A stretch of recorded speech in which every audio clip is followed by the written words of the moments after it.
ولكن السبب الأكبر في يعني دخول داعش للموصل، وهذا هو يعني السؤال مالتك، هو ليس لأن الجيش كان الجيش هم بسنة وبأكراد، لكن خلينا نتكلم بواقع. كان هناك فساد كبير في المؤسسة العسكرية والأمنية، هذا الفساد أصبح بالأخير تجارة.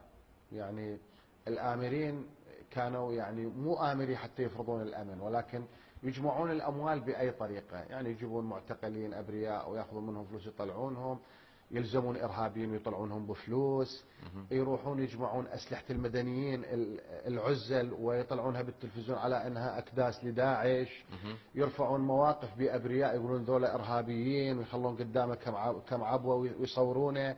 للأسف هذا الفساد كان على مستوى عالي. لما يقف جندي بالسيطرة ويتجاوز على مرتك وانت ما حد يقبلها.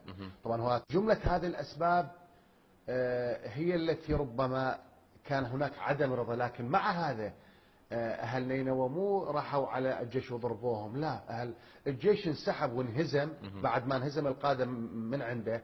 فلما 3 فرق تنسحب وشرطة تنسحب ومحافظة تنسحب، المواطن لا عنده سلاح، فبالتالي يسلم امره، يعني ما له علاقه. يعني اذا هذول كلهم ما وقفوا قدام 200 داعشي، يطلع لك واحد يريد يقف لك